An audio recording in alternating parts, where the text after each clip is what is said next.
În primul rând doresc să menționez ce înțelegem prin elita germană din sudul Transilvaniei. În general, exegezii din domeniu consideră ca elitară acea categorie socială care are acces la funcțiile și decizia politică. Studiile mai noi consideră însă că o categorie elitară este și aceea care are posesiuni de pământuri, care are o independență juridică, administrativă, financiară față de puterea regală sau care se poate distanța față de marea masă a oaspeților germani, fie prin nivelul cultural sau științific, fie prin deciziile lor, în final, militare și politice. În ceea ce privește pe reprezentanții sașilor, așa cum îi avem prezentați în documente, ei se disting din punct de vedere militar, și aici vorbesc pentru secolele 13-14, din punct de vedere politic și în urma unor decizii politice și a unor activități juridice. Din punct de vedere militar, pentru secolul al XIII-lea, un personaj care iasă în evidență prin mențiunile documentare este acel Iohannes Latinus, care în 1204 primește din partea regelui Emeric al II-lea niște posesiuni datorită serviciilor sale militare deosebite aduse regalității. De asemenea, în perioada invaziei mongole se evidențiază câțiva greavi sași, să le zicem așa, greavi, o să vedem și de ce, cum este sasul Fulcun, care a murit în urma conflictelor împotriva invaziei mongole, sau cum este greavul de Rotna, care în fruntea unei armate de teutoni din Rotna a reușit la un moment dat să realizeze opoziție față de invazia mongolă.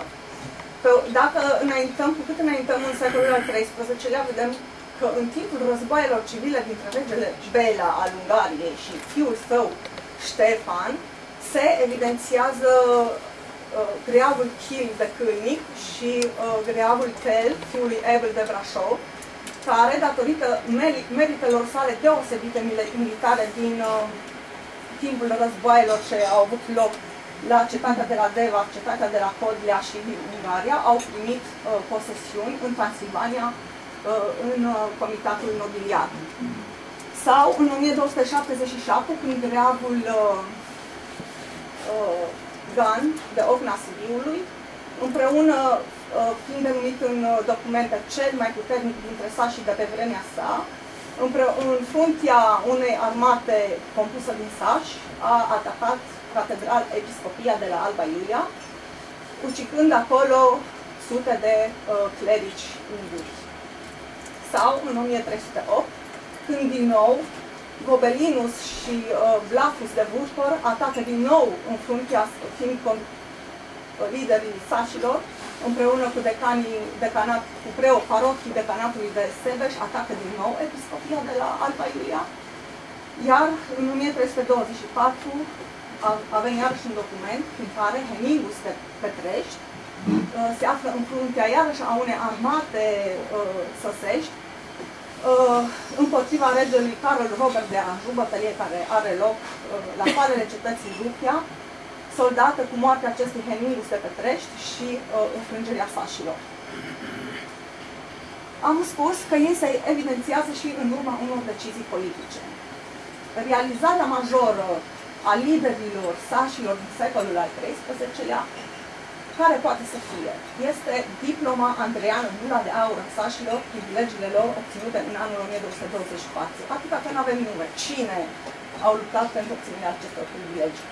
Dar în 1317, când avem prima confirmare a acestui privilegiu, cei care au obținut această confirmare de la regele Carol Robert de Anjou, pentru prima oară aproape după 100 de ani, sunt iarăși avem de-a face cu greavii de Sibiu, din Comiți de Sibiu, Blafus de Vurper și Henning de Petrești. Este același care a luptat în 1324 împotriva lui Carol Robert de Anjou. Deci avem aici o schimbare de situație. Când este alături, Carol Robert le oferă anumite privilegii când sunt împotriva lui.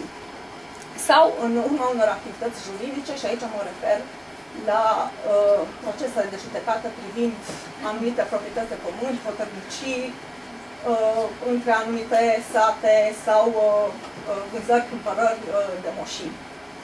Pentru secolul al XII-lea nu avem niciun document privind această categorie socială. Pentru secolul al XIII-lea avem câteva documente, iar începând din secolul al XIV-lea încep ca ele să se înmulțească. Istoriografia săsească a dedicat acestui subiect a elitei germanilor, are o veche tradiție privind elita germanilor din Transilvania. Este vorba de aproape 2 secole de studii și discuții privind această categorie socială. Primul studiu dedicat greavilor datează de la 1802, deci este un subiect foarte vechi. Dar cel care începe seria dezbaterilor istoriografice privind originea și rolul greavilor este al lui Rechner din 1824, iar ulterior lui sunt o serie de nume, de cărturari care s-au ocupat de subiect. Aici voi aminti doar de Teutsch, Schuler, Baumann, Franz Zimmermann, dar o schimbare apreciabilă în problemă a fost realizată de Werner în anul 1902 și el a tras atenția asupra ministeriarilor germani, spunând că se poate presupune că strămoșii sașilor trebuie să fi fost țărani, dar cu ei au venit și un număr considerabil de războinici, membri ai unei cavalerii nou formate din ministerialii din Imperiul Romano-German. De-a lungul celor 2 secole de preocupări privind această categorie socială, exegeții noștri nu și-au pus niciodată problema asupra reședințelor acestei categorii sociale. Aveau mai multe reședințe, dintre care una s-a fi aflat în cadrul viitoarelor orașe. Și aici dau câteva exemple. De exemplu, Nicolaus de Tălmaciu avea în posesie 14 sate pentru secolul al XIV-lea, prima jumătate a lui XIV. 14 sate la nivelul regatului ungar se constituia într-un domeniu mediu, deci nici mic, nici mare. Mai avea o casă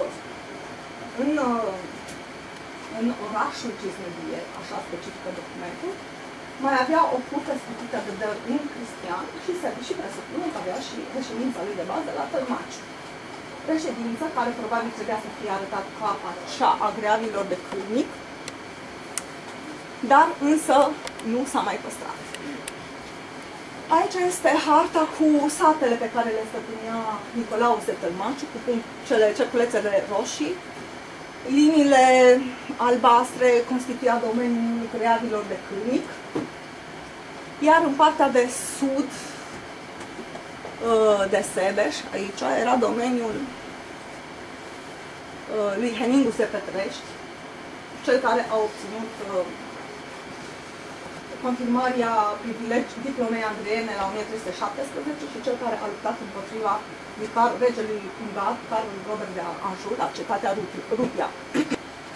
Dar totuși, într-adevăr, mai avem, din punct de vedere arhitectural, avem reședințele, cernicile, cetăți mobiliare de la Cârnic și Gârbova, care se datează în a doua jumătate a secolului al XIII-lea, dar, după cum am spus, cercetările arheologice au evidențiat și o etapă mai timpurie.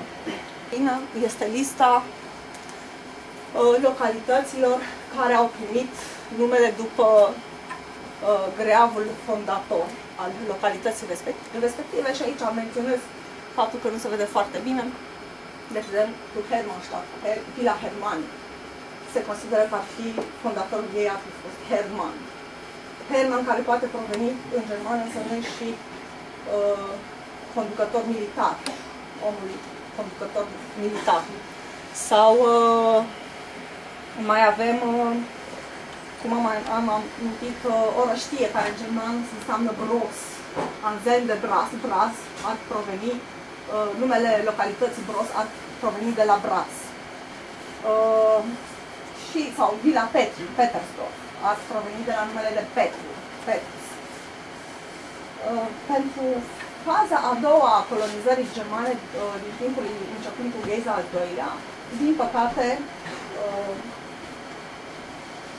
elemente arhitectonice nu avem, cercetările arheologice nu sunt foarte concludente.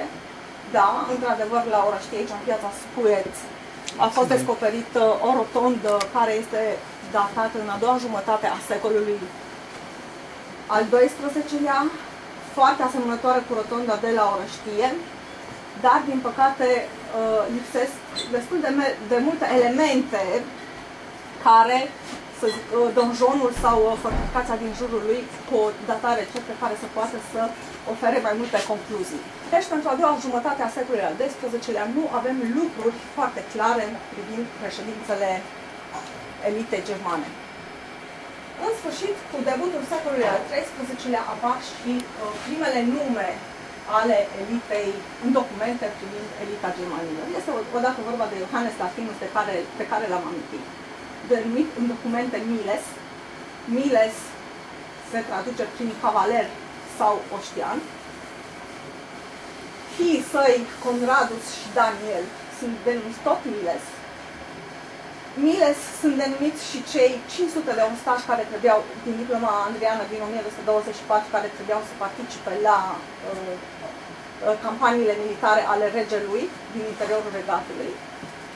Și mai avem singura excepție, este Comes Ivacinus de Sibiu, care în 1210 participă cu oaspia compusă din sași, români, secuni și pecenegi împotriva divinului bulgar. Asta este singura mențiune a unui comite de Sibiu, al Comitatului Sibiu, din prima jumătate a secolului XIII. Începe să se generalizeze titlul de comes dacă în secolul al XIII-lea, să zicem, la nivelul voievodatului Transilvaniei, titlul de comes avea dreptul să-l poartă doar voievodul Transilvaniei, care era în același timp, să zicem, comite de Szolnok sau comite de Alba Iulia, uneori era și comite de Sibiu, intra în conflict cu comunitatea germană în acest caz. Dar începând cu a doua jumătate cu sfârșitul secolului al XIII-lea, când se desfințează comitatele regale și iau ființă comitatele nobiliare.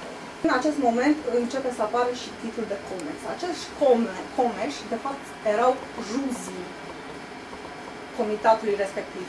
Comitatului Alba, comitatului Solno, comitatului Dăbuca, comitatului Hunedoara. Erau doi juzi, denumiți comiți. Da? În privința acestui patriciar grevial, deși avem o sumedenie de documente, casele lor din interiorul orașului, din punct de vedere arhitectural, nu le-am putut identifica. Oare cum să fie arătat ele? Pentru secolul al XIV-lea în Transilvania, în interiorul orașelor, nu avem nici un turn locuință, cum avem în mediul rural. Cum să fie arătat orașele acestui patriciar grevial numeros, documentar, în aceste orașe? Deci, în partea de sus, în orașul de sus al orașului Sibiu, își aveau casele patricienii Sibiului. Pentru discuții, detalii, vă mulțumesc pentru atenția acordată. Dacă întrebări, este un subiect pe care îl studiez de 8-9 ani de zile și încă nu l-am terminat. Cred că mai durează încă 10 ani. Și informațiile toate pe care, majoritatea informațiilor pe care le am, se bazează și pe generațiile de cercetători din secolele 19 și 20. Vă mulțumesc!